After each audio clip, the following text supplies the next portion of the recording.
Cute? You describe Ronan as cute? Sagot naman ng tinawag na Tracy. Ang cute ay para lang sa bata. He is gorgeously raggedly handsome, a hunk. And well, madalas ko siyang makita sa coffee shop sa kabilang daan nag-iisa.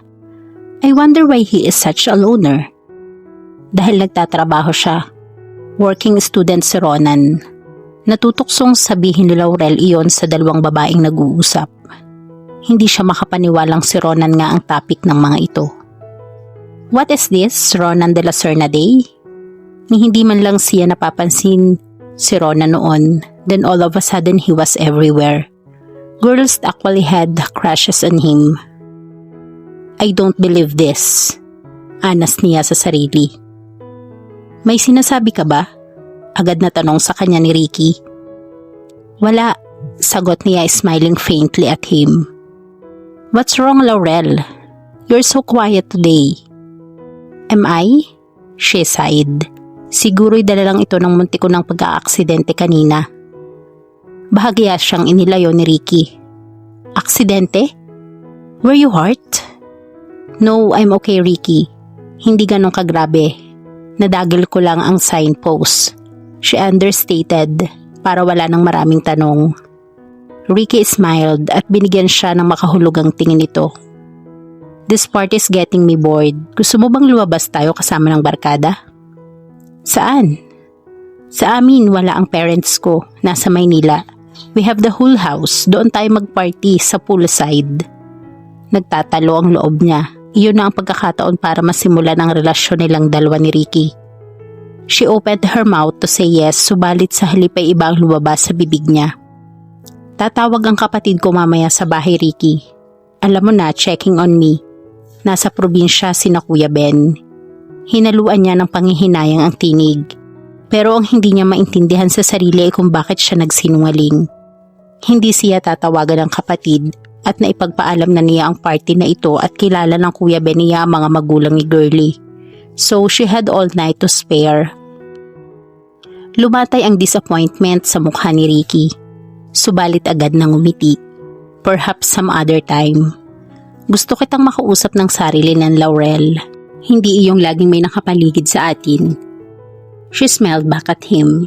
Kapag kuway hinapit na siyang muli ni Ricky, higit na mahigpit kaysa kanina. At nararamdaman ni Laurel ang paglapat ng mga labi nito sa may temple niya. She closed her eyes at inihilig ang ulo sa balikat nito. Muling dinama ang damdamin. She was expecting a certain heat to run down her spine. A certain tingling of her body and to her frustration. Nothing. Kumbaga sa bumbilya, pundido. Bakit ganoon? May panlulumuni ang tanong sa sarili. Kanina'y may kakaiba at banyagang damdaming umahon sa kanya. Nang masagi lang siya ni Ronan, nang malanghap niya ang paghinga nito. Nang masamyo niya ang pinaghaluhalong amoy ng cologne, pawis at lalaki mismo. Sa tingin mo, may girlfriend na si Ronan? Narinig niyang muling tanong ng isa sa mga girls. He has a girlfriend at ako yun. Hindi niya maintindihan ng sarili pero parang gusto niyang lingunin ang mga ito at sabihin iyon. Nang biglay mawala ang atensyon niya sa dalawang babae. She could feel her partner grinding his thighs against her stomach. Kumawala siya bigla at tumingala kay Ricky. He was smiling at her. At hustong natapos ang tugtugin, inihatid siya ni Ricky sa tabi ni Sandy na kausap ang boyfriend. Ipinagpasalamat pa niya ang pagtatapos ng tugtugin. Sa kasulok-sulokang bahagi ng isip niya gusto niyang maiskandalo sa ginawa ni Ricky. At naroroon ang sumisingit na damdaming hindi niya iyon gusto. But she dismissed it at once. Si Ricky ang ideal man niya at may gusto ito sa kanya. It wasn't out of the ordinary. Boys were boys. Paano yan, Laurel, kung hindi ihahatid ang jeep ng kuya mo ngayon? Nag-aalalang tanong ni Nympha sa dalagita. Lago tayong pare-pareho. Kasalanan mo, singhal niya sa katulong. Ninenervyos na rin siya. Kung hindi mo kinupasan ang damit ko, hindi ako magsha-shopping at hindi ako mababangga. Napanguso na lang si Nympha at hindi na sumagot. Si Laurel ay pasulyap-sulyap sa relo na nasa ibaba ng ref. Hindi na niya mabilang kung pang ilang beses na niyang ginawa iyon. First hour Monday morning. Iyon ang sabi nito. 3:00 na ng hapon pero wala pa rin si Ronan. Ni hindi nga siya halos nakakakain sa tanghalian sa kaiisip dito. Kanina pa niya tinatawagan ang shop na pinagtatrabahuhan nito, subalit ring lang ng ring at walang sumasagot. Paano kung hindi nagawa ni Ronan ang sasakyan? Nasa ganoon siyang pag-iisip nang makarinig ng busina ng sasakyan sa labas. Muntik nang matumba ang upuan sa biglang tayo niya. Napaiktad din si Nympha at hinawi ang kurtina ng bintana. Hindi na niya nakuhang dumungaw sa bintana. Mabilis siyang lumabas ng pinto diretso sa garahe at sa gate. Sa labas ay naroon at nakatayo si Ronan sa tapat ng jeep, ng Wrangler jeep ng kuya niya. Halos itulak ni Laurel si Ronan nang takbuhin niya ang harapan ng sasakyan. "Excuse me ha?" Sarkastikong wika ni Ronan nang mapaatras ito sa gilid ng jeep sa paghawi ni Laurel dito. Walang naging tugon si Laurel. Sinuro niya ng husto ang harapan ng sasakyan at hindi niya alam kung tatayo siya o uupo. Halos lumuhod siya sa kalsada upang i-check ang plaka. Hindi halata ang UP sa gitna nito. Liban lamang kung pakatititigan. At sa tingin niya hindi naman gagawin ng kuya niya iyon. Tumayo siya upang suriin ang sasakyan. Nang matuon ang mga mata sa fiberglass, napasinghap siya ng bahagya at dinama ang hood. Bago na iyon. Bago pero hindi halatang pinalitan. Hindi maipaliwanag ni Laurel ang nararamdaman. Parang walang nangyaring damage sa jeep. Parang hindi niya naibunggo. Walang kagalos-galos ang bumper. Maayos ang pagkakagawa sa jeep. "Well, ano sa tingin mo?" Ani ni Ronan sa likuran. "Ayos ba?" "Oh Ronan, it's incredible." Mabilis siyang lumapit sa binata at mabilis na yumakap dito. Ronan stiffened. Hindi nito inaasahan ang ginawa ni Laurel. Lord, niyakap siya ng prinsesa. And it felt surprisingly good. Tumikhim ang binata. Hindi malaman kung hahawakan ang mga braso ni Laurel na nakapulupot sa leeg nito o ang bewang ng dalagita at yakapin din. He was tempted. Mabilis namang kumawala si Laurel lang marinig ang tikhim. Who could she be so excitable? Did she really hug him and like it? Hindi siya makapaniwala sa ginawa ni hindi niya makuhang salubungin ang tingin nito. Mabilis siyang naghagilap ng sasabihin. "Ang sabi may umaga mo i-deliver ang sasakyan." Tumaas ang kilay ni Ronan. "Hinintay ko pa ang pagdating ng fiberglass." Bahagya itong napailing. Galing pa ng San Ignacio ang fiberglass sa talyer nila. Sinabi niya sa ama na nakakompermiso siya ngayong araw na ito, kaya naman ang sanay fiberglass na gagamitin sa inassemble na owner jeep sa talyer nila ay ipinadala na muna sa kanya. "Yeah, thank you. Magkano ang fiberglass?" Inihanda niya ang sarili sa halaga ng hood. Gumagana na ang isip kung saan niya manghihiram ng ibabayad kay Ronan.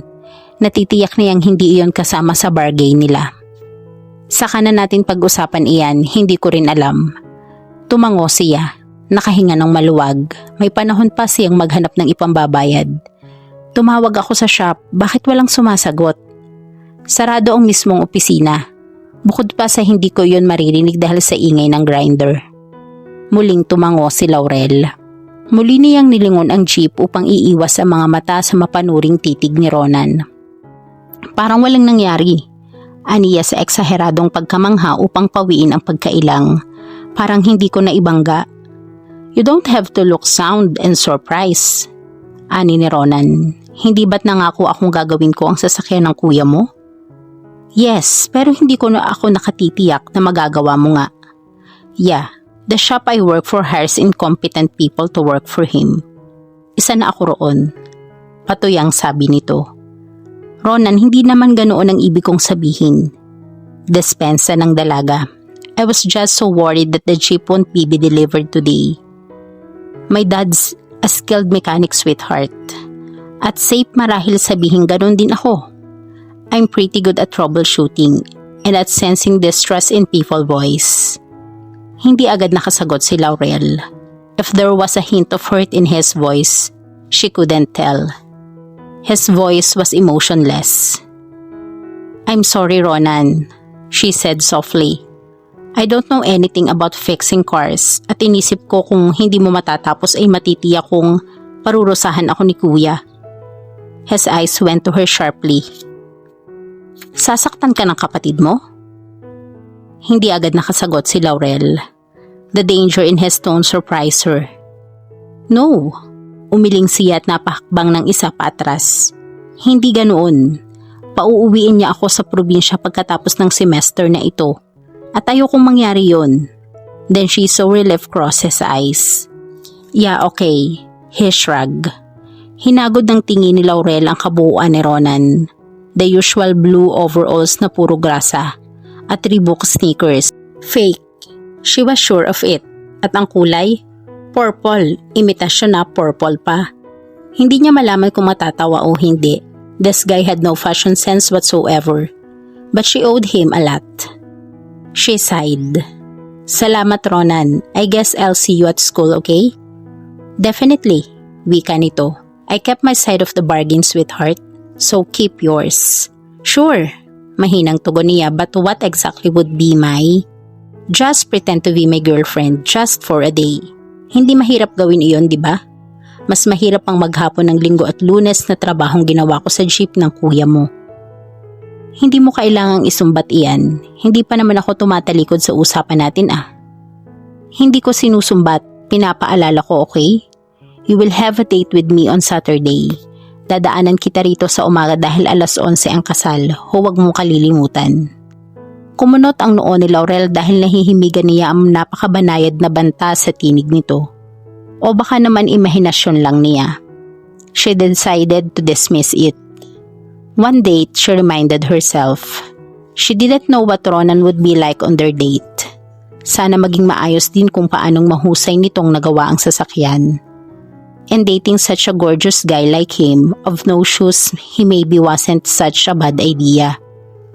Hindi ko kalilimutan, ang sabi niya. Ito nga pala ang susi ng sasakyan. Inabot sa kanya ni Ronan ang susi ng jeep na dinukot pa sa bulsa ng suot na overalls. Gusto mo bang ihatid kita sa inyo? Bukal sa loob na alok ni Laurel. Nakakaloko ang ngiting gumuhit sa mukha ni Ronan.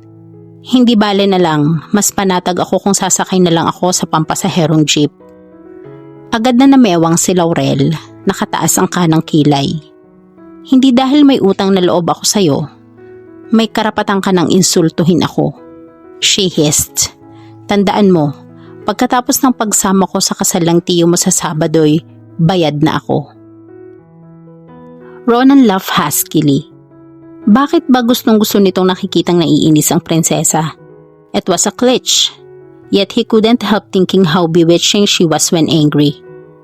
And Ronan decided to tease her further. Hindi ko maintindihan kung anong klaseng mangkukulam ka. Ang dami mong litanya sa buhay. Anong sabi mo? Nanlaki ang mga mata ni Laurel. Mangkukulam? Sinabi mong mangkukulam ako? She repeated. Nagkibit balikat lamang si Ronan. Laurel's nose flayed furiously. Naikuyom niya ng mahigpit ang mga palad. Humakbang palapit kay Ronan. Ako mangkukulam? Tingnan mo nga ako kung ito ang mukha ng mangkukulam. She raised her face to him in anger. At pagkatapos ay hinampas niya ng mga kamay ang dibdib nito. Ni hindi rin ito umilag, subalit agad niyang inihinto ang pagsuntok dito. Hindi niya alam kung bakit. See you at school, prinsesang mangkukulam. To Johnny Ronan. Laughter was lurking behind those black and gorgeous eyes. Tumalikod ito at ipinasok ang dalawang kamay sa bulsa ng overalls at sumisipol pang tumawid ng daan. Anong siyo-siyo dyan, baduy? Nanggigil na sigaw niya. Impersonator. May patali-tali ka pa ng buhok dyan.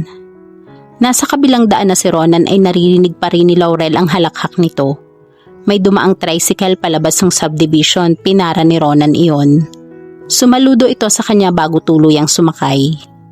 Nagpupuyos ang loob na tinitigan niya ang dalawang kamay. Para siyang sumuntok sa pader. Ni hindi nito ininda ang ginawa niya. Ang tinawag diyang baduy ay may matipunong dibdib. Hank. Iyon ang tawag kay Ronan ng mga babaeng nag-uusap sa party. At hindi niya ngayon pinagdududahan iyon. Ang isip niya ay biglang natuon sa darating na Sabado. Magkasama sila maghapon nito. Hindi niya gustong aminin na kailanmang bahagi ng dibdib ay naroon ng excitement. Bakit? Hindi naman niya type ang baduy na mekaniko. Kumusta ang mama? Salubong na tanong agad ni Laurel sa kapatid. Madaling araw umalis ng Trinidad ang mag-asawa at hapon na nang dumating. Inabot niya ang isang bag ng saging sa isang kamay nito. Aba, bumata nang mawala ka. Biro ni Ben sa kanya. Nagulat nga ako nang mapuna kong tila nagbalik ang itim na kulay ng buhok ni mama eh. Huwag mo nga pansinin iyang kuya mo, Laurel. Ani ni Elaine na siniko ang asawa nang makitang sumimangot si Laurel. Pagkatapos ay nagtuloy-tuloy ito sa kusina. Isang tawa ang pinakawalan ni Ben. Nympha, pakikuha pa iyong ibang prutas na ipinauwi ng mama sa van. Utos nito sa katulong. Naupo sa mahabang sofa at nilingon si Laurel. At sa seryosong tonoy, kinukumusta ka ng mama? Pinagpipilitan sa aking himukin kang sa Trinidad na uli mag-aral. Na doon ka magkolehiyo. Pabagsak na naupo sa katapat na sofa si Laurel. Agad ang pagbundol ng kaba sa dibdib niya. Anong sabi mo kuya? Pumayag ka ba? Ang sabi ko'y kailangan ka ni Elaine dito lalo at nasa unang trimester ang hipag mo. Nagkibit ito ng mga balikat. Gusto ngang ipasama sa akin ang tiya Meding at siya ko na lang daw ihalili sa'yo. Napaungol si Laurel. Pero kuya, di ba nangako ka sa akin hindi mo ako pauuwiin? Ano ba naman kasi ang solidong dahilan at ayaw mong umuwi? Naguguluhang tanong ni Ben. Hindi naman ako naniniwalang sadya kang ipagkakasundo ng mama sa anak ng kaibigan niya. Wala ka pang 18 ah. Natitiyak ko namang hindi ka pag-aasawahin ng mama ka agad. Eh ikaw ba? She retorted. Hindi ba at kaya ka nag-asawa ka agad ay dahil ang mama ang nagpumilit? 3 years ago, right after Ben's graduation at the age of 25, ipinakasal ito ng mama nila kay Elaine na anak ng kumare at kumpare nito. Natawa si Ben doon, hindi mo nga pala alam. Pero matagal na kaming magkasintahan ng ate Elaine mo. Lihim nga lang. Iyon ay dahil bata pa rin naman si Elaine. She was only 18 nang maging magkasintahan kami. At nagtatawa pa nga ako nang sabihin sa akin ni mama ang ideyang iyon. Para akong pagong na inihagi sa ilog. Hindi niya alam iyon. Ngayon lang nasabi ng kapatid niya. Humugot siya ng buntong hininga. Hindi ko naiintindihan ang ginagawa ng mama kuya. Bakit kailangang manipulahin niya ang buhay natin? Paano kung wala kang trabaho noong pagka-graduate mo? Paano mo bubuhayin ang pamilya mo? Kaso nga'y alam ng mama na sa huling 2 taon ko sa kolehiyo ay sinuportahan ko na ang sarili ko. At alam niyang hindi pa man ako nagtatapos ay inialokan na sa akin ang posisyong ito sa branch ng financing company dito sa Lipa. That's unfair. Paano ako? Paano kung hindi lang ang pagkatagpuin kami ng inirereto niya sa akin ang gawin niya? Paano kung gusto niya akong magpakasal kami ng lalaking iyon? Nagpapanik niyang sabi. Hindi kumibo si Ben. Tinitigan lang siya. Pagkatapos ay nagbuntong hininga. May sakit ang mama Laurel. Iyon ang isa sa mga dahilan kung bakit frantic siyang makitang nasa estado na tayong dalawa. She frowned. Sakit? Anong sakit? Sa puso. Kinakabahan ang mama na anumang oras ay traido rin siya ng sakit niya. Oh, napaungol ang dalagita. Magkahalong pag-aalala at lungkot ang nararamdaman. Gusto niyang umuwi sa sandaling iyon upang makasama na lamang ang ina. Subalit nang maisip ang gusto nitong gawin sa kanya'y napailing siya. Knowing her mother, kapag nadesisyonan nito ang isang bagay ay walang makapipigil dito. Nang matagal na hindi kumibo si Laurel ay tumayo si Ben at humakbang patungo sa kusina at nagbukas ng ref. Kumuha ng pitsyel ng tubig at nagsalin sa baso. Pagkatapos uminom ay humakbang patungo sa pinto sa may kusina na karugtong ng garahe. Binuksan iyon. Ano ang pinagagawa mo sa nakalipas na 4 na araw? Ani ni Ben ang matagal na hindi kumibo ang kapatid. Lumipad ang mga mata ni Laurel sa kapatid. Nakatitig ito sa Wrangler jeep. Anong ibig mong sabihin? Agad ang pag-ahon ng kaba sa dibdib niya. Tinititigan ba ng kuya niya ang bumper ng jeep? Isinara ni Ben ang screen door at humarap sa kanya. Hey! Bakit ka namumutla? Nangunot ang noo nito. Ibinaba nito ang baso sa counter at nilapitan siya. Hinawakan sa balikat. Huwag mong isipin ang sakit ng Mama Laurel. Knowing our mother, she was just getting paranoid. Dala ng nagkakaedad na. Napapikit si Laurel at unti-unting inilabas ang pinipigil na paghinga. Nanlambot na inihilig niya ang likod sa sandalan ng sofa. The guilt was killing her. At huwag kang mag-alala. Patuloy ni Ben na muling bumalik sa pinakanteng upuan. Plano pa lang naman ng mama na ipakilala ka sa anak ng kaibigan niya. Kung sakaling dumating sa puntong imungkahin niyang ipakasal ka roon, kakausapin ko ng masinsinan, okay? Tumango siya. Muntik na niyang ipagkanulo ang sarili. Okay, may pabaon nga pala ang mama sa'yo. Ang paborito mo. Minatamis na kundol. Ani ni Ben at inginuso nito ang isang bag sa sahig. Nandyan. Nakangiting inabot ni Laurel ang bag at inilabas mula roon ang garapon ng minatamis na kundol. Tuluyan ang nalimutan ang kaba. Hindi na halata ng kuya ko ang damage na nangyari sa sasakyan niya. Kwento ni Laurel sa kaibigan kinabukasan sa kantin cafeteria. At iyon pa mismo ang ipinanghatid niya sa akin. Baka naman hindi ganoong kagrabe ang nangyaring damage sa sasakyan. You must have exaggerated your story. At saka kung sakali namang malaman ng kuya mo, hindi ba mas dapat siyang mag-alala kung nasaktan ka? Ani ni Sandy. Di lalong na doble ang kasalanan ko kung nasaktan ako. Pabuntong hiningang sabi ni Laurel. Nasira ko na ang jeep, nasaktan pa ako dahil ipinagpilitan kong gamitin iyong jeep. Hay naku Sandy, ayokong mawala ang tiwala ni kuya sa akin. Vibes kami at ang gawin akong extension ng card niya bukod kay Ate Elaine ay malaking bagay na. Hindi ko pa nga nahasabi yung pagbili ko ng damit eh. Well, pasalamat ka na rin kahit paano kay Ronan. Inayos ni Sandy sa pagkakasukbit sa balikat ang backpack. Nagring na ang bell para sa first subject. Tara na. Si Laurel ang nagbukas ng screen door ng cafeteria. Sandali siyang natigilan. Speaking of the devil, inginuso niya ang parating na si Ronan. Tulad nila'y nagmamadali rin para sa first subject nito. And she was surprised at the sudden leaping of her heart. A handsome devil. A handsome jerk, yes. Natatawang sagot ni Sandy na binilisan ng mga hakbang.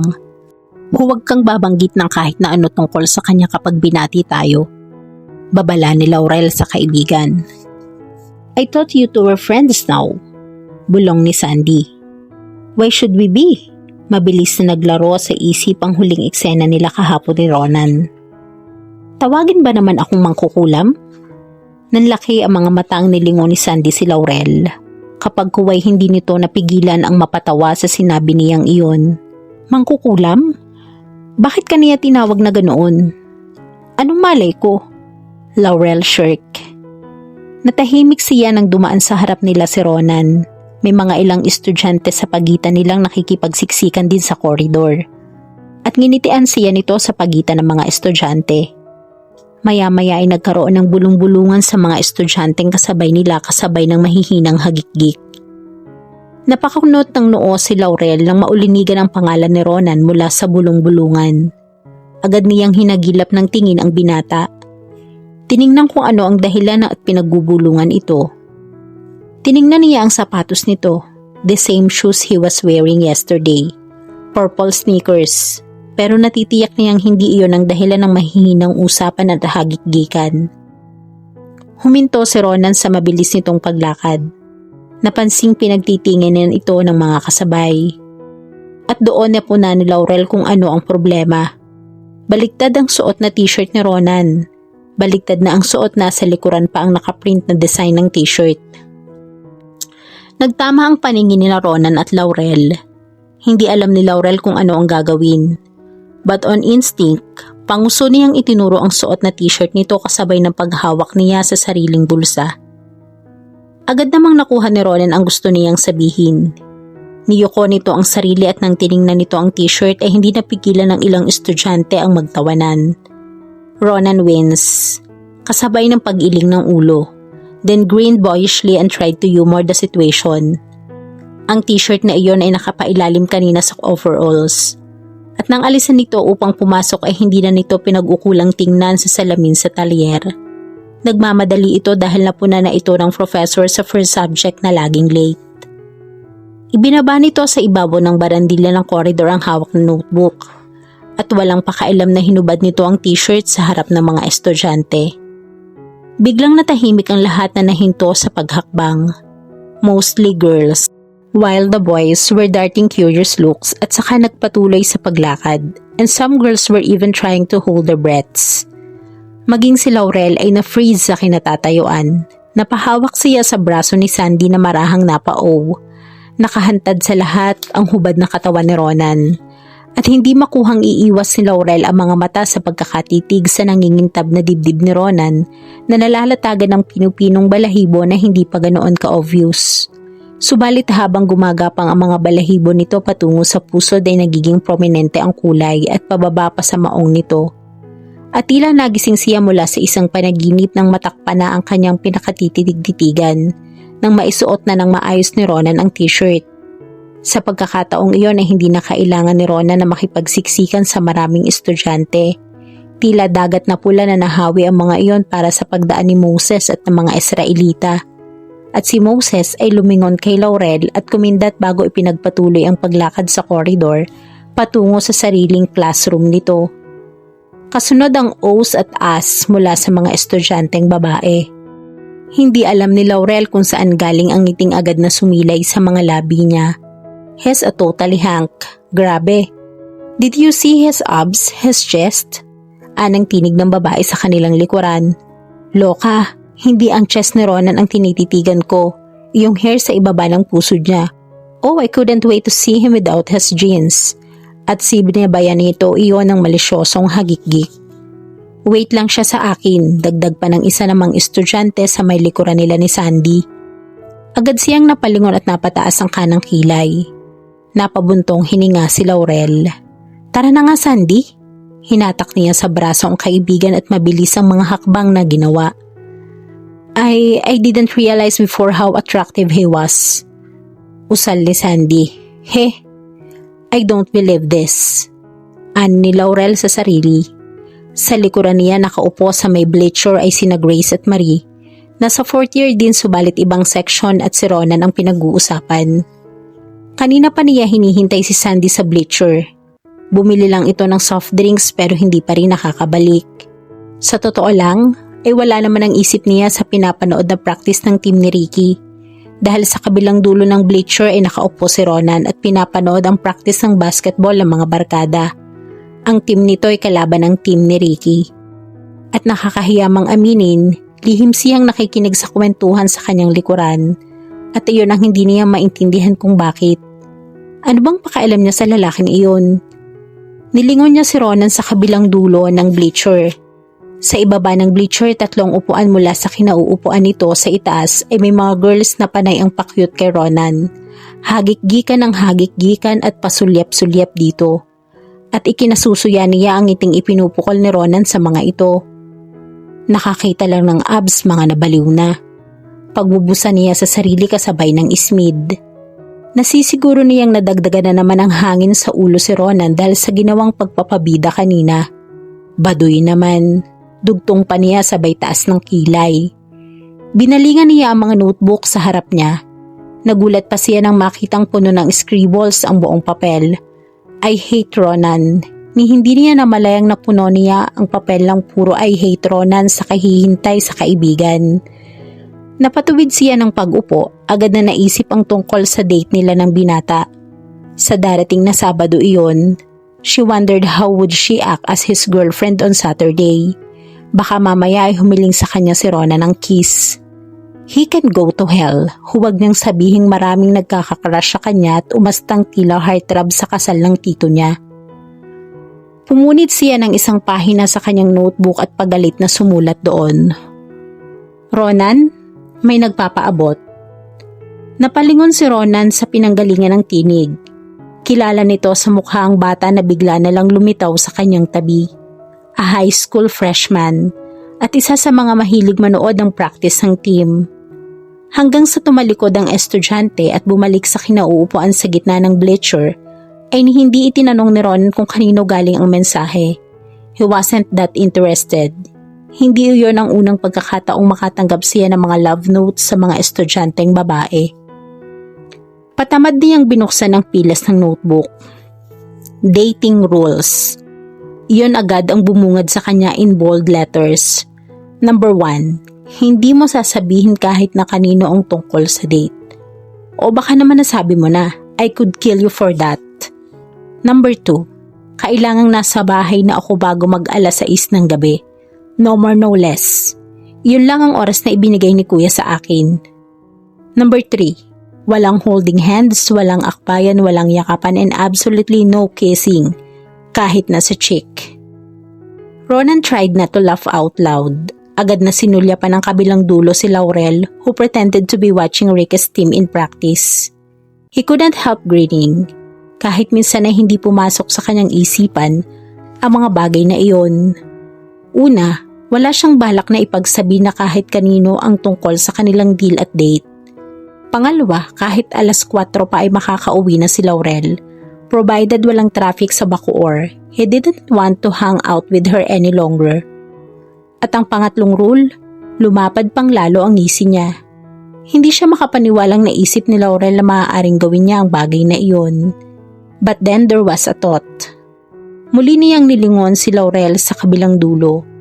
Seryoso pa ring nanonood ito sa practice ni Ricky. But he was sure na alam nitong binabasa niya ang notes. Looking at her from the distance, hindi pa rin kayang paglabuin ang magandang mukha ni Laurel.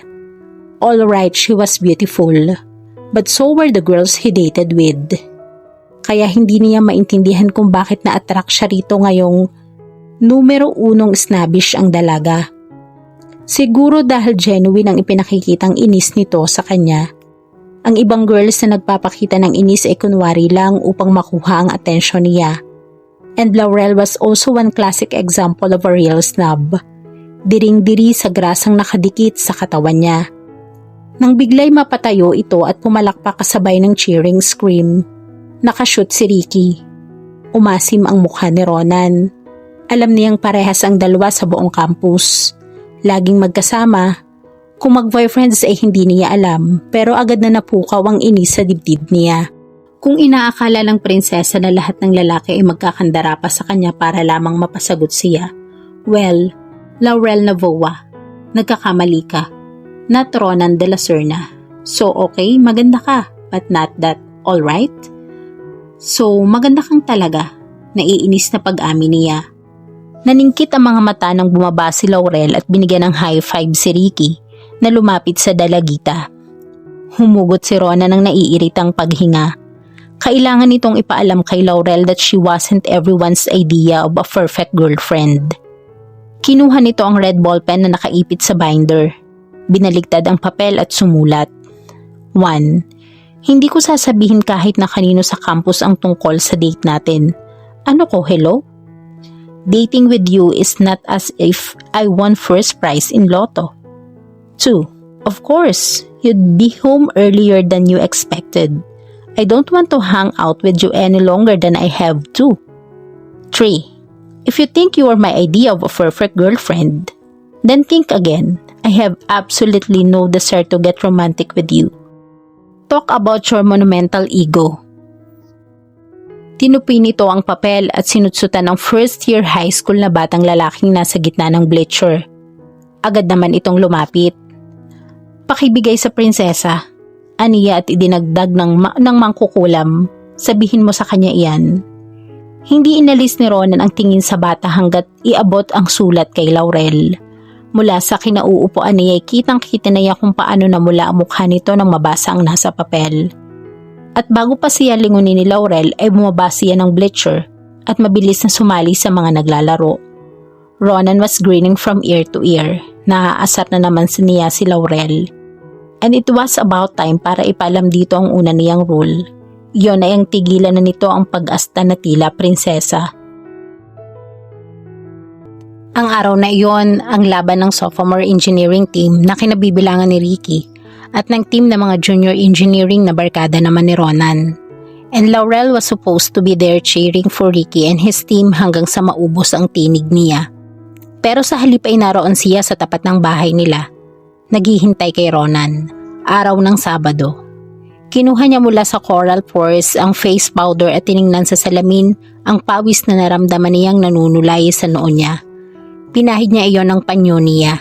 Pagkatapos ay sinuro niya ang mukha sa salamin. Her hair brushed for perfection. Her makeup nicely done, but of course 1 hour ba naman siyang nasa harap ng salamin. Sa totoo hindi naman niya balak magpaganda ng lubusan. Sino ba naman ang makakasama niya para magpaganda pa siya ng husto? Ang baduy lang naman na si Ronan. Pero hindi niya mapigilan ang sariling huwag mag-ayos. Kahit paano ay hindi niya gustong mapintasan siya sa okasyong dadaluhan, if only for her self-satisfaction. Namili pa siya ng sa tingin niya bagay na damit sa okasyon. Gusto niyang mag-retro ng ayos. So she closed her collar empire cut haltered miniskirt. Nagsuot siya ng itim na net stockings at isang collar-collared sandals na 2 pulgada ang taas ng takong. Her hair fly-away style. Perfect. Natitiyak niyang siya lang ang ganoon ng ayos sa dadaluhang kasal. Nang masiyahan na ibinalik niya sa pores ang face powder. Pagkatapos ay inangat ang braso at tiningnan ang Gucci wristwatch. Kumunot ang noo niya. 5 minutes nang late si Ronan. Inaasahan niyang mas maaga pa itong darating sa pinagkasundoang oras dahil ganoon ang mga gentlemen. Pero naalala niyang hindi nga pala gentleman ang kadate niya. Mapapatawad niya kahit na malate si Ronan basta banit itong sasalubong sa kanya. Pero duda siya roon. Mukhang wala sa bokabularyo ni Ronan ang salitang neat.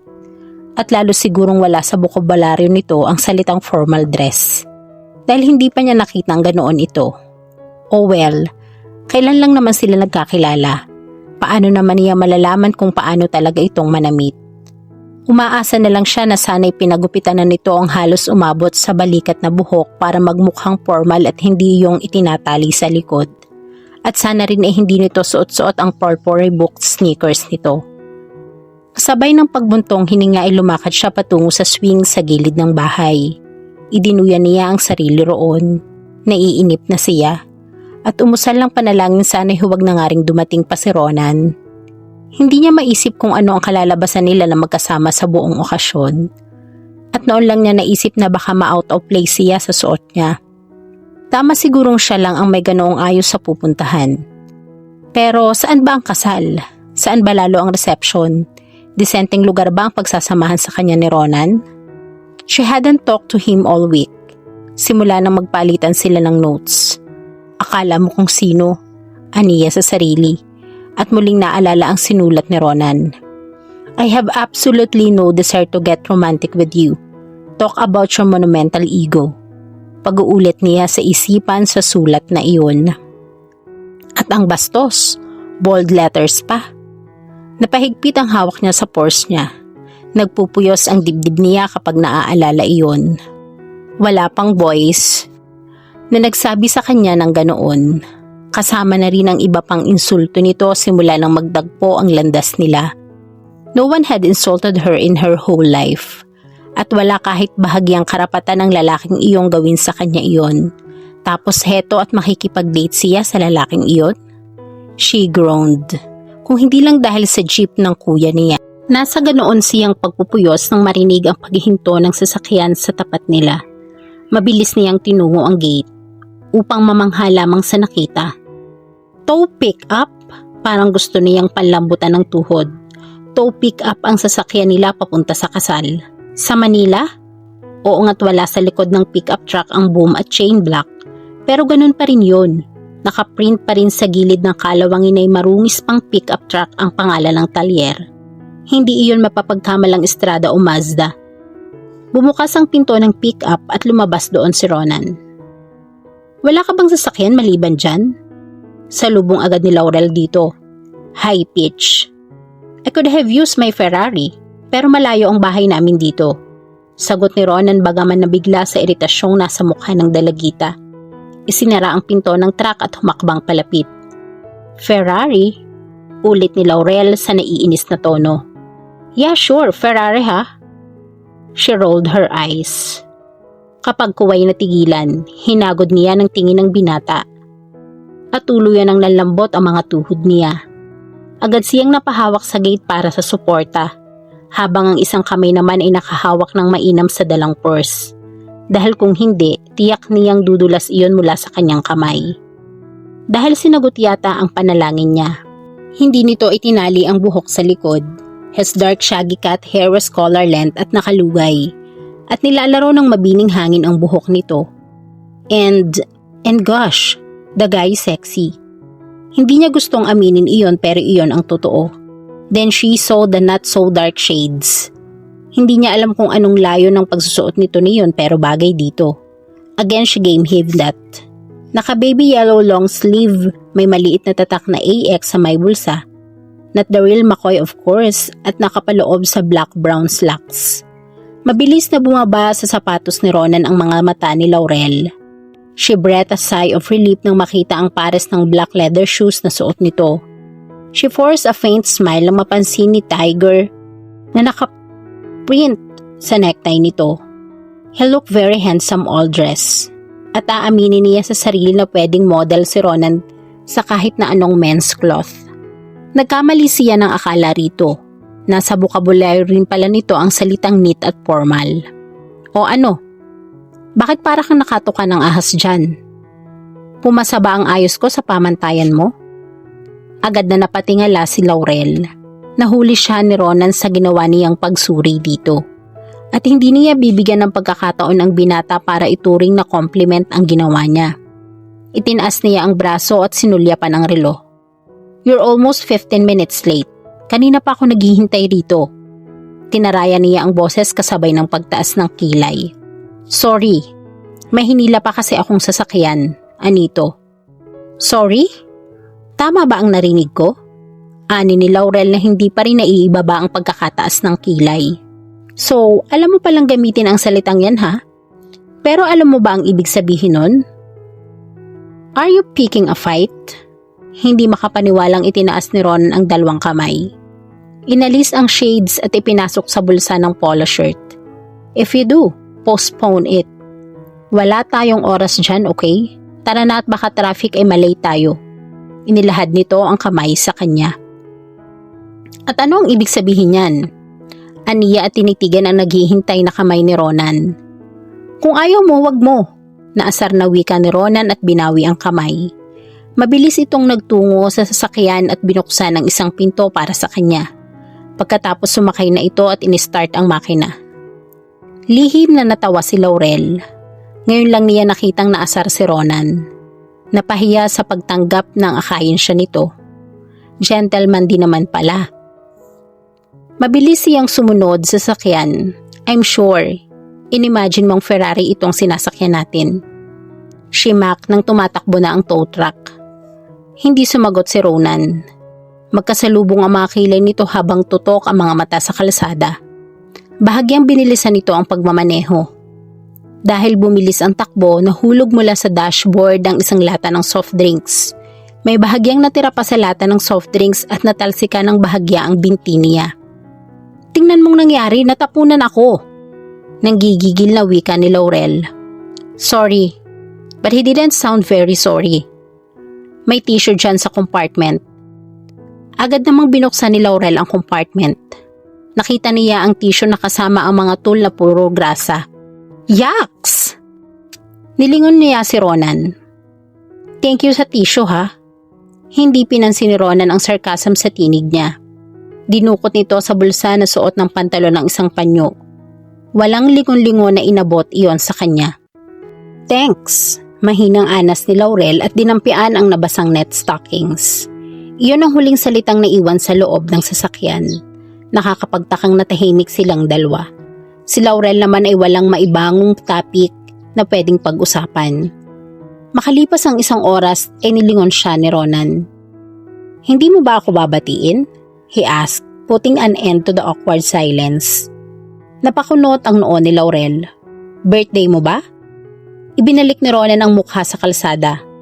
Laurel saw him wince. Pagkatapos ay hindi na nagsalita pa. Birthday mo nga ba? Ulit niya rito makalipas ang ilang segundo. You damn well know it's not my birthday. Ronan snapped. What I mean is, humugot ito ng malalim na paghinga. Nilingon siya nito at sa mahababang tinig ay, how do I look?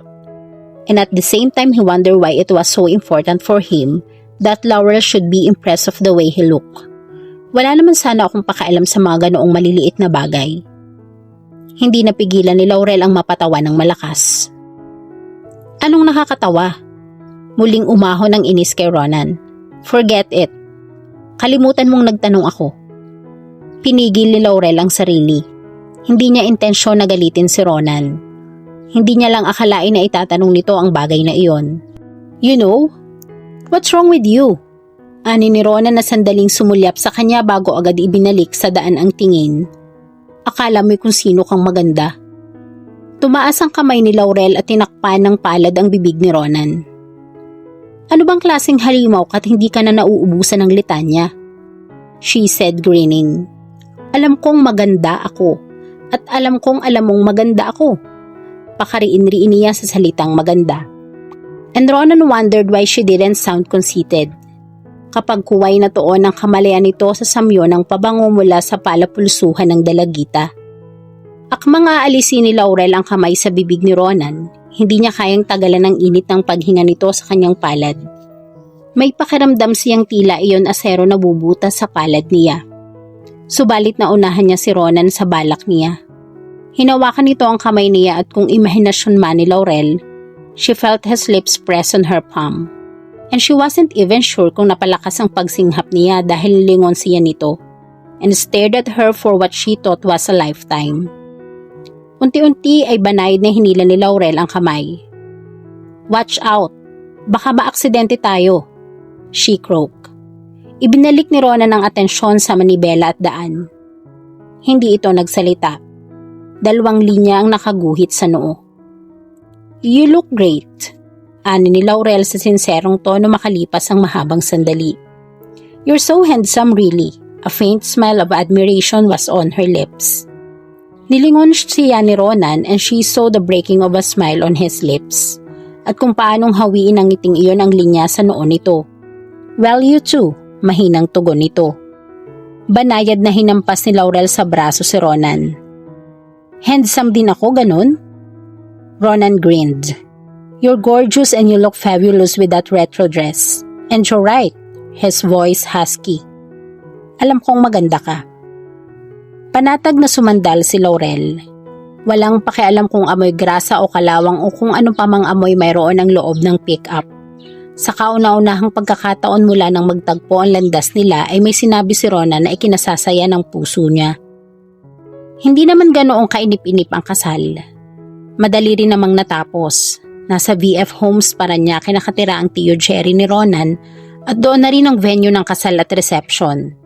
Isa iyong simpleng garden wedding at ang mga bisita ay wala pa yatang 30. Nagulat pa nga si Laurel nang makitang hindi na naman pala bata ang mga ikakasal.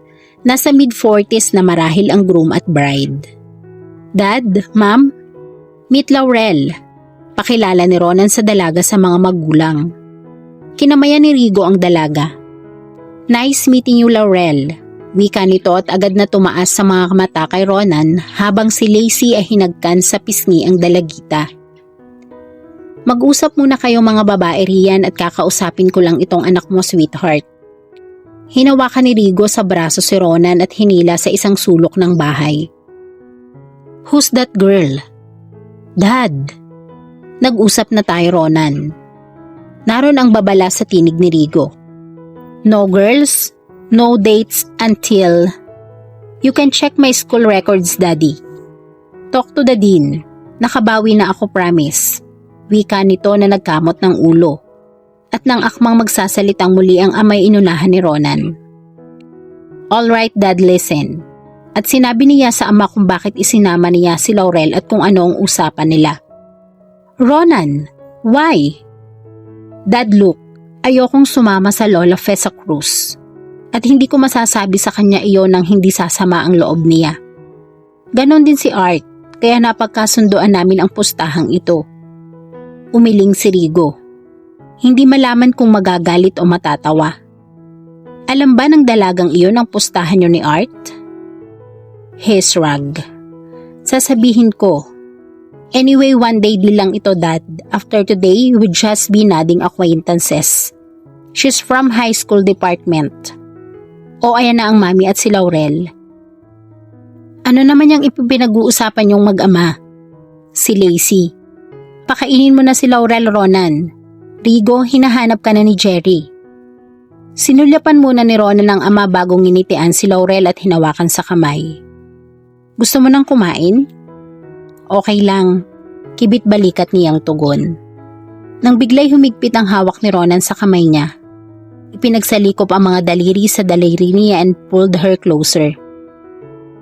Have you forgotten rule number 3? Mula sa kung saan ay umahon sa isip ni Laurel. Gusto niyang isatinig iyon.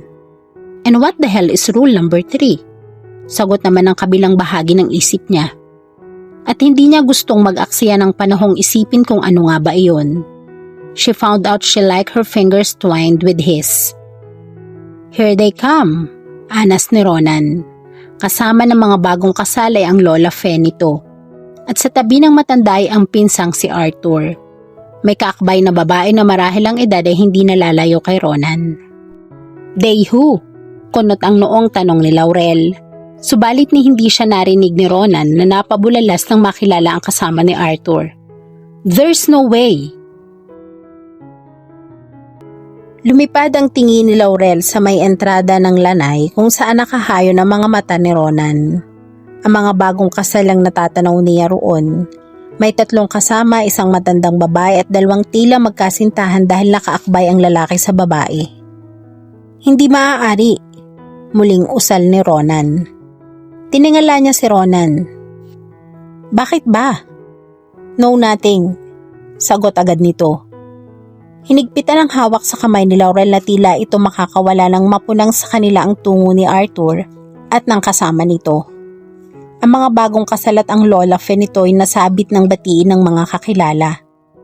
Hay insan, batay ni Arthur na nakangiti. Bakit hindi ka sumama sa picture taking? Tumikhim si Ronan. I'm picture shy.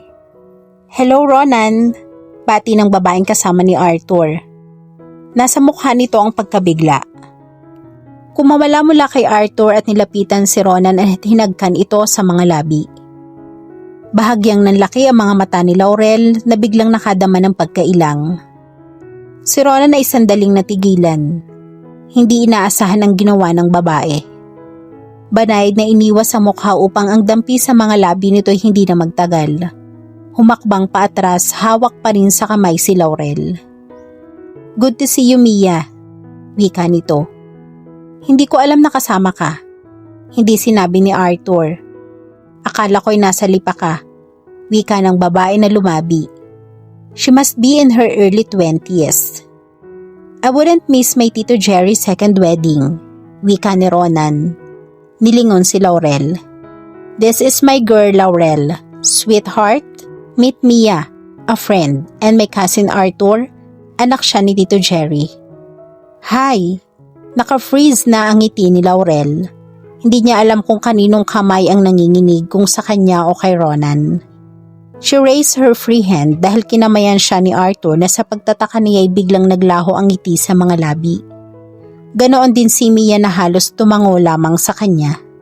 At muntik pa siyang mapasinghap nang pakawalan ni Ronan ang kamay niya at lumipat ang kamay nito sa bewang niya, possessively pulling her close against him. Anong rule na nga ba iyong hindi siya pwedeng hawakan man lang nito? Tumatakbo sa isip niya iyon subalit hindi makapanatili. Nice meeting you, ani ni Arthur sa kanya. Pagkatapos ay bumaling ito sa babaeng nasa tabi. Girlfriend ko naman, si Mia. Really? Ani ni Ronan kasabay ng pagtaas ng kilay.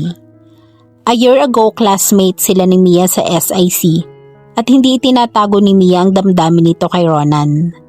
Nakakapagtakang naging girlfriend agad ito ni Arthur. So, paano yan? Inilugtong nito sa pinsan. Napakakibit balikat lamang si Arthur. Lumaylay ang mga balikat. Napatingala si Laurel kay Ronan. Anong ibig sabihin ng tanong na iyon ni Ronan kay Arthur? At nang ibaling niya ang tingin kay Mia ay nakita niya ang misteryosong ngiti sa mga labi ng babae na sinusukat siya ng tingin. Enjoy around guys, ani ni Ronan sa pinsan at kay Mia. Eating time, kanina pa kami gutom eh. Sabay na tayo kung ganoon, nakangiting sabi ni Mia. Tumabi kay Ronan at ikinawit ang braso sa braso nito. Pahiram muna ng boyfriend mo ha, Laurel. Then she laughed. Change partners muna. Sinulya pa nito si Arthur na biglang nailang. Subalit matamis na ngumiti si Laurel. At bago pa mahatak ni Mia si Ronan patungo sa buffet table ay kinawit niya ang braso sa kabilang braso ni Ronan and smiled too sweetly. Oh, I'm sorry Mia. Hindi ako nagpapahiram ng boyfriend. I'm just too possessive para dyan at ayoko rin ng changing partners eh. Nakita niya ang pagtalim ng mga mata ni Mia at agad na bumitiw. Hinila si Arthur kasabay ng kibit na mga balikat. Si Ronan ay nakangising niyuko si Laurel. I like that. Possessive ha? Umirap siya. Huwag mong bigyan ng ibang kahulugan. Ayoko lang magmukhang tanga. Ako ang girlfriend mo kunwari tapos ibang isasama mo sa pagkain. Ano siya? Okay. Natatawang sabi ni Ronan. Ang haba ng litanya mo miss. Don't you dare. Banta niya. Humagalpak ng tawa si Ronan at hinila na siya patungo sa mahabang mesa. Hustong natapos kumain sina Ronan at Laurel nang may lumapit na matandang babae sa kanila at inakbayan si Ronan. Ronan iho. She planted a huge kiss on his cheek. Gran! Tumayo si Ronan at hinila ang isang upuan para sa matandang babae. The old woman was wearing a maroon velvet dress and she had a multicolored scarf around her neck. At sa tingin ni Laurel ay nasa early 70s nito ang matanda. Her hair dyed in red mahogany. At sino ang magandang dalagitang ito, Ronan? Binalingan ng matandang babae si Laurel. Gran, si Laurel. Pagpapakilala sa kanya ni Ronan. Laurel, my grandmother. She's my mom aunt. Nice meeting you, ma'am. Ani ni Laurel at ngumiti. Humagod ang tingin ng matandang babae sa kabuuan ni Laurel. Their yummy eyes sparkled. You have a lovely dress, dear, and your hairstyle remind me of Susan Roses when she was 17. Oh, thank you, ani ni Laurel. Wala siyang ideya kung ano ang itsura ni Susan Roses noong 17 ito. Pero ngayon niya ipinagpapasalamat ng lubos na pinagkakaabalahan niyang mag-ayos at magbihis. So my nephew had someone special but never told me about it. Ronan doesn't. At least not after 6 o'clock tonight. Matabang na sagot ng isip ni Laurel. Sa halip ay magalang niyang nginitian ang matandang babae. Tumayo ang matandang babae at agad na namewang. At sa kunway nagagalit na tono ay hinarap ang apo. At ganon din si Arthur. Anong nangyayari sa inyong dalawang magpinsan? Nahihiya ba kayong ipakilala ng diretsyo ang nagagandahan yung mga girlfriend? Gran naman. Apela ni Ronan na hindi malaman ang isasagot. Hindi naman ito kailangang ipakilala si Laurel na girlfriend sa lola nito o kahit na kanino. Si Arthur lang naman ang dapat nitong papaniwalaing girlfriend dito si Laurel. At tiyak nitong ganoon din si Arthur na sa kanya lang ipinakilala si Mia bilang girlfriend. Tikhim ni Laurel. Biglaan naman po kasi but he meant to tell you about us, that I'm sure. In fact, kanina pa niya kayo hinahanap pero nagayaho akong kumain. Narinig niya ang maluwang na buntong hininga ni Ronan sa sinabi niya.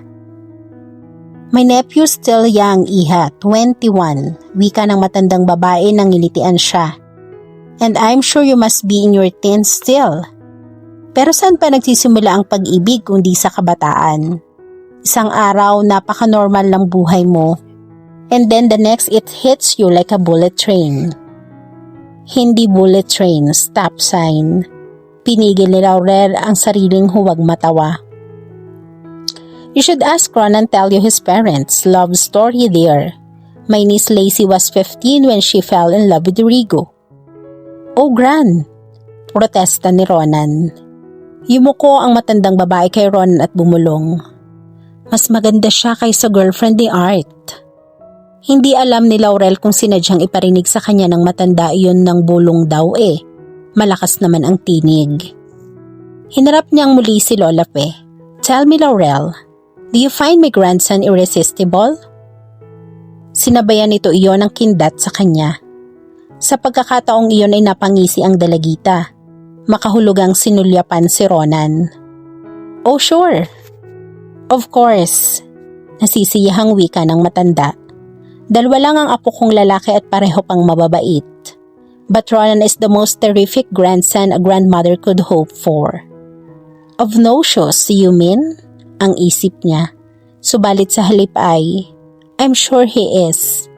He sure is a disciplined young man and a hard worker for that matter. Sa kabila ng katotohanan ng hindi naman. Gran, putol ni Ronan sa sasabihin ng matandang babae. Tumayo at hinawakan sa kamay si Laurel. We were just on our way to the dance floor nang dumating ka at kasalukuyang tinutugtog ang paboritong awitin ni Laurel. We hate to miss it. Of course! Bulalas ni Lola Pe at sandaling ikinilang ang tenga sa dakong pinanggagalingan ng awitin. Pagkatapos ay tumingin kay Laurel, approval in her eyes. Bihira sa mga kabataan ngayon ang gustong ang lumang awitin, iha. Now go right ahead. Huwag niyo akong intindihin. Itinaboy nito ang dalawa. At Laurel, maaari tayong mag-usap mamaya ulit ha? Yes ma'am. I hope not. Bulong ni Ronan at hinila na sa dance floor ang dalagita. So tell me, paano mo nalamang favorite ko ang kantang ito? Tanong niya. Pumapailan lang ang little things means a lot. Umangat ang kilay ni Ronan. Hinapit siya sa bewang at sinimulang isayaw. I had no idea. Sabi ko lang iyon para matapos na ang usapan niyo ni Lola. Kung hindi aabutin tayo roon ng 2 araw at hindi matatapos ang kwentuhan niyo. But she's nice. She is. Huwag lang magsimulang magkwento, walang katapusan yun. At natitiyak ko ibabalik niya ang usapan sa ayos ng buhok mo at kay Susan Roses at sa mga pelikula niya. Then Ronan laughed softly. Imagine, gusto mo pala ang kantang yan? Huwag mo akong pagtawanan, she hissed. Nagkataong walang alam ang mama na kantahin kundi ang awiting yan. Hindi kita pinagtatawanan, just curious. Hindi ikaw ang inaasahan kong magkakagusto sa mga retro songs. Nagkibit ang mga balikat si Laurel. Kapag kuway tumingala rito. So what's this all about? Anong ibig mong sabihin? Ronan asked, hoping na mali ang tinutungo ng tanong ni Laurel. Ito mismo. Bakit ko kailangang mag-pretend na girlfriend mo? Sa nakikita ko'y hindi naman kailangang magkunwari kang my girlfriend. At anong ibig sabihin ng pag-uusap nyo kanina ng pinsan mo? Obvious na pareho na kayong nagulat na pareho kayong may kasamang girlfriends. Hindi kumibo si Ronan. Humigpit ang kamay nito sa bewang niya. They moved slowly around the dance floor, swaying to the romantic strains of a love ballad. He pulled her a little closer as they squeezed past other couple. At nakakapagtakang hindi siya itinutulak palayo ni Laurel. Listen, sweetheart. Bulong ni Ronan sa tenga niya. Let's enjoy this dance and the song. I think I'm beginning to like your favorite song. Hindi maipaliwanag ni Laurel ang nararamdaman. All of a sudden biglang nagkaroon ng kahulugan ng mga lyrics ng awiting kinalakhanan niya. All of a sudden hindi niya gustong matapos ang awitin. At lalong hindi niya gustong mawala sa mga bisig ni Ronan. Higit sa lahat, she wanted to tiptoe and kiss him. What's happening to me? She asked herself. Marahil ay masyado lang natatangay ng paboritong awitin ng kanyang damdamin. Pero dahilan na ba iyon para gustuhin niyang halikan si Ronan sa sandaling iyon? The song ended subalit hindi agad siya pinakawalan ni Ronan. Sa halip ay niyuko siya nito while she looked up and met his eyes. Wait a minute, Ronan. What did you do for me to feel this way? Paano iyan? I guess that makes us even. Ani ni Ronan mula sa likuran ni Art. Sandali nagpaalam siya kay Laurel na kausap na naman ang lola niya. Nagkibit balikat si Arthur. That means, kailangan nating mag-isip ng panibagong pustahan. Anito. Nasaan na nga pala si Mia? Iginala ni Ronan sa paligid ang mga mata. Nitong huling magkita tayo wala kang girlfriend. Biglang-bigla ipinakilala mong girlfriend mo si Mia. Paano mo siyang nakilala ganong taga San Ignacio siya? Nakalimutan mo na bang ipinakilala mo siya sa akin a year ago nang magbakasyon ako sa inyo? Sa beach ninyo, remember?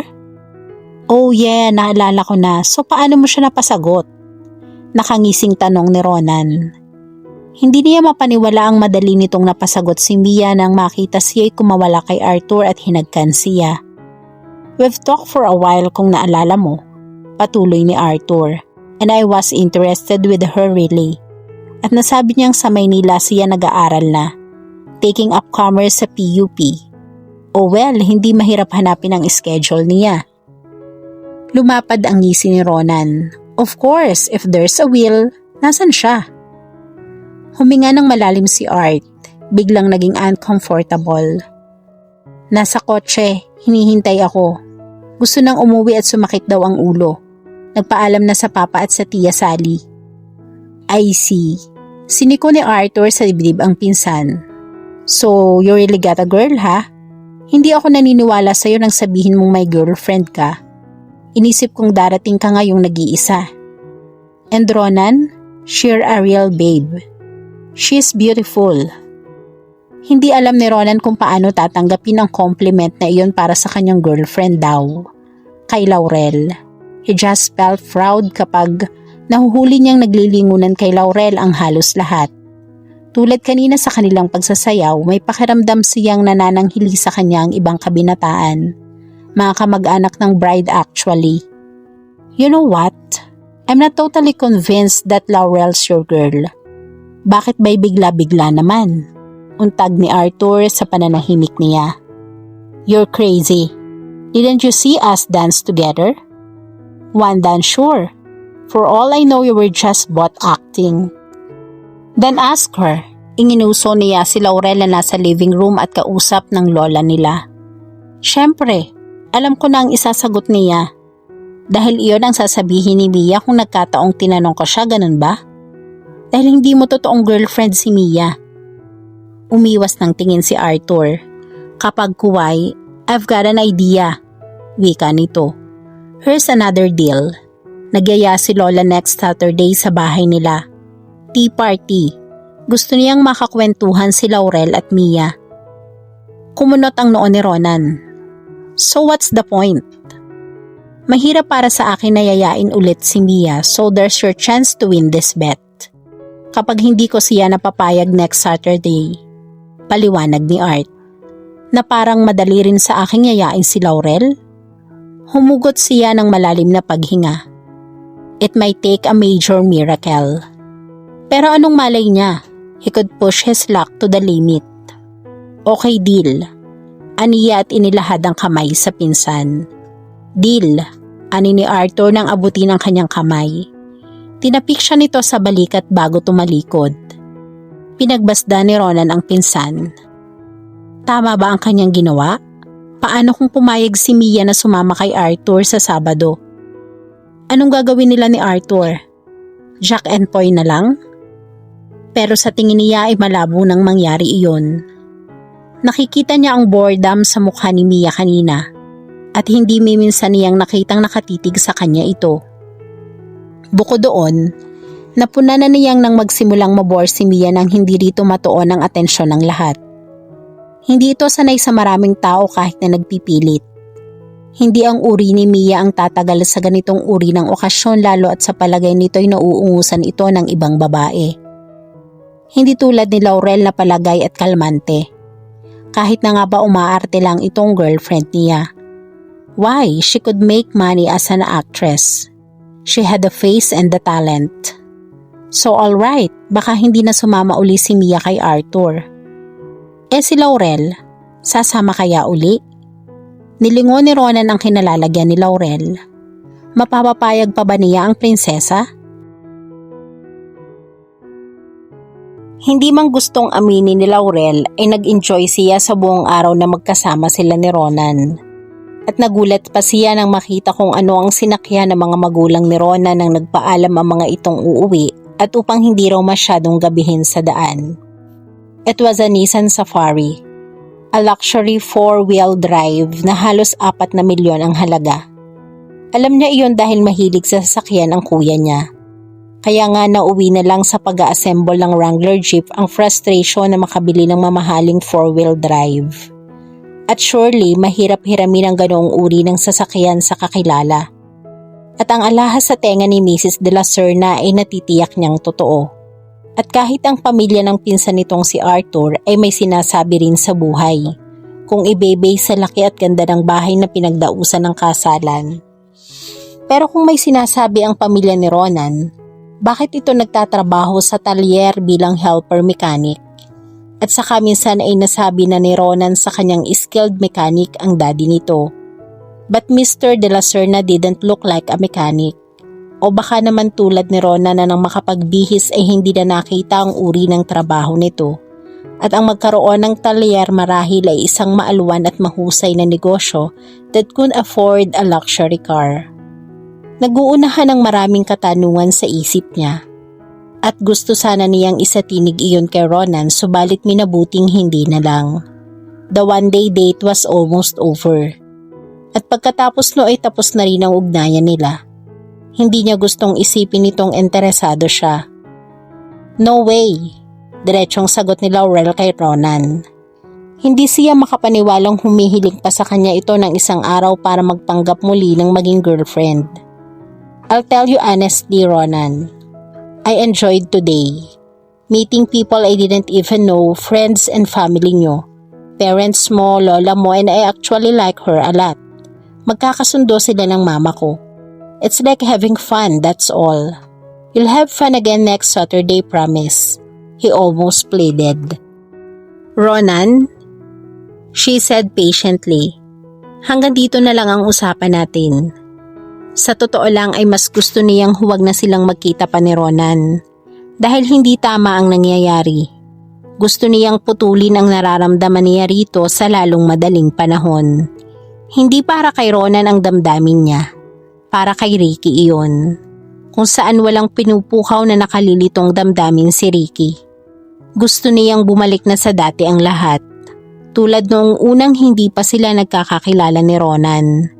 Dahil may pakiramdam siyang biglang nag-iba ang buong mundo niya.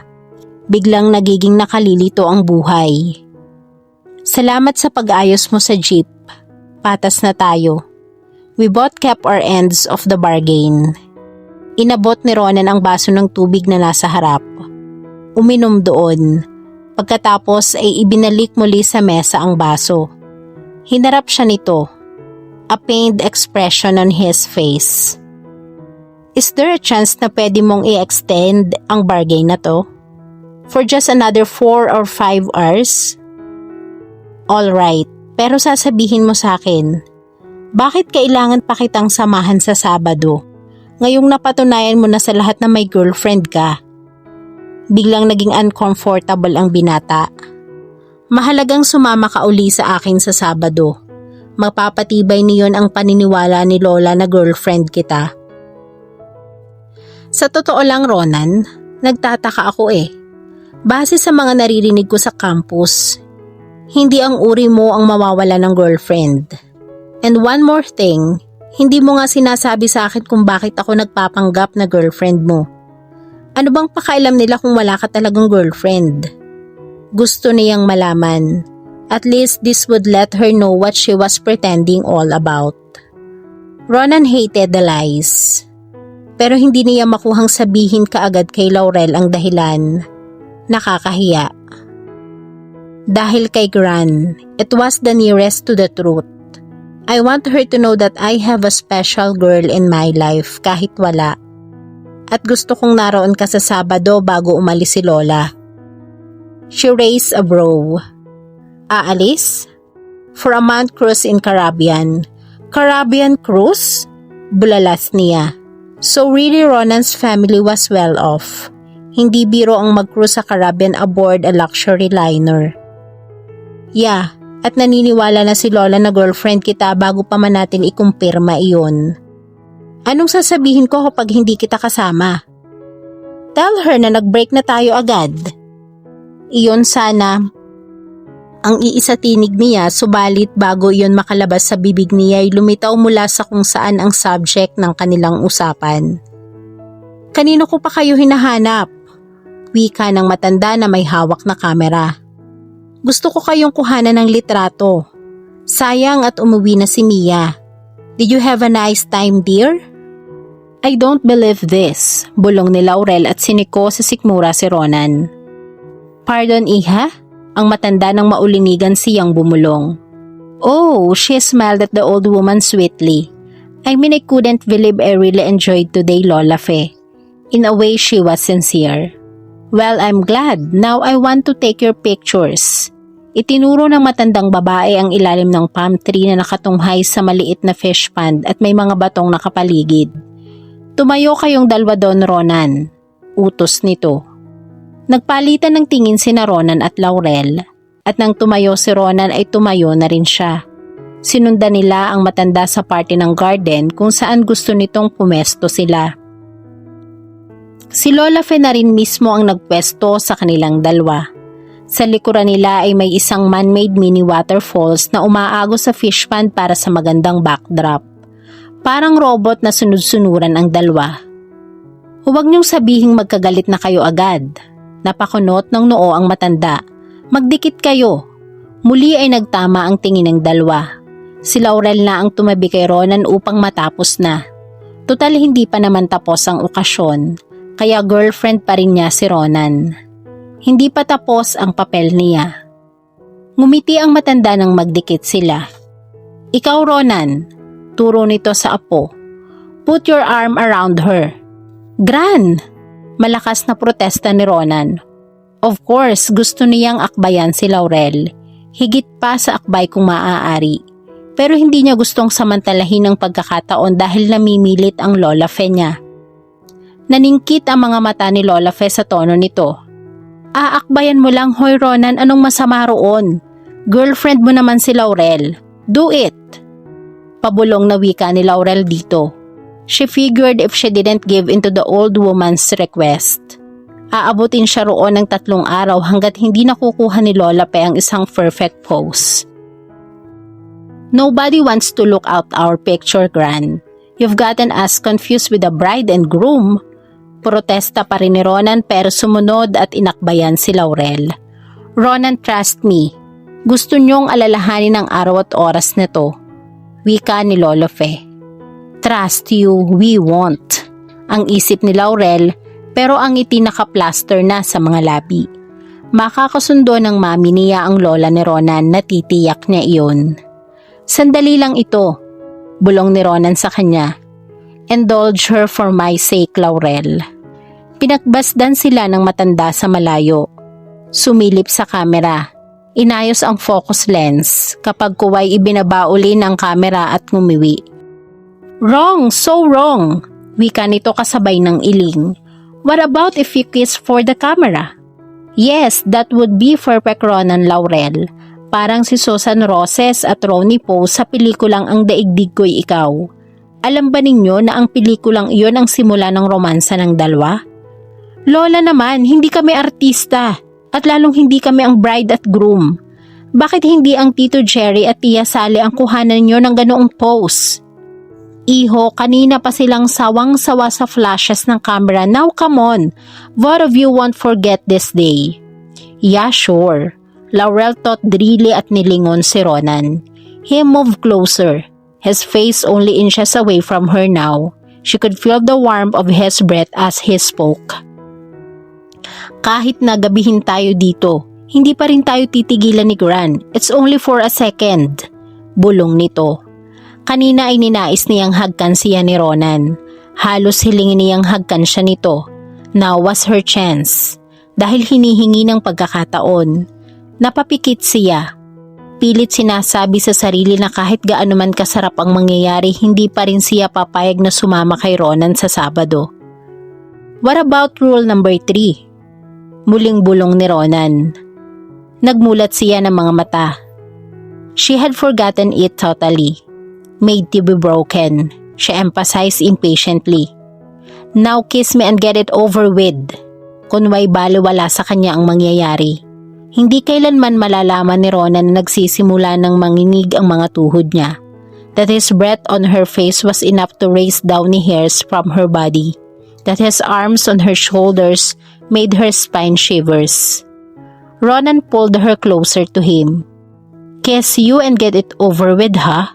A wicked grin played across his face as he moved close enough for her to feel his lips graze hers when he spoke. You're wrong, sweetheart. I may be a lot of things for you, but I don't kiss just for the heck of it. Anong klaseng halimaw ka't hindi ka nauubusan ng litanya? She hissed, then closed her eyes again, unable to hold back any longer. She leaned into him, pressing her lips against his and feeling all of her original desire for him that burst through her vein.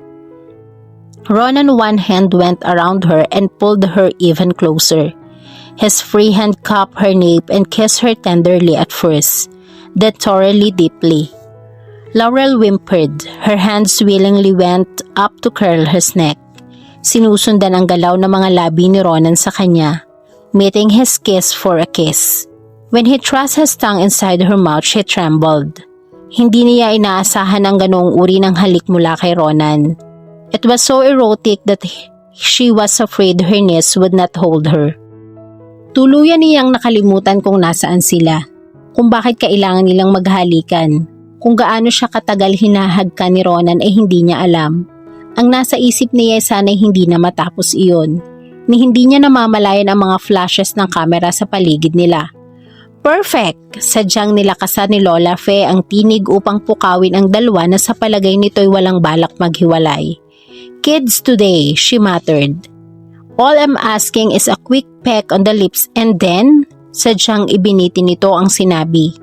Umiiling pero nangingiting lumapit sa kanila. I look forward to chatting with you again, Laurel. Please come on Saturday, Iha. Don't say no. Huh? She mumbled, still stunned for what had just happened. She couldn't meet Ronan's eyes. Natulad niya ay parang namangharin. Darating ka sa Sabado, Iha, hindi ba? Si Lola Fe uli. Sa tea party for 5. Ako at kayo ni Ronan at sina Mia at Art. Darating ho ako. Walang kamalay-malay niyang sagot. Did I just? Agad siyang napaharap kay Ronan. A playful look dancing through his eyes. Pupunta ako? At gustong yakapin at hagkan ni Ronan ang abuela. The old woman accomplished in no time at all ang kanina pa niya kinukumbinsi kay Laurel. Well then, aasahan kita Laurel, Iha. Tinapik nito sa braso ang dalagita bago ito tumalikod. Nasa pinto na ito ng bahay ng lumingon. I'll make 2 copies each. Ibibigay sa iyo ni Ronan ng mga litrato. Thank you, Laurel. Speechless na patingala siya kay Ronan, expecting a teasing glint from her eyes. But there was none. Sa halip ay hindi niya kayang bigyan ng pangalan ang nakikita niya sa mga mata nito. She was too inexperienced for reading people's feelings. And because she was so embarrassed, padabog siyang lubakad pati una. Take me home. At dito po nagtatapos ang ating kwento. Sabay-sabay po nating abangan ang sunod na kabanata. Maraming salamat po. God bless and stay safe.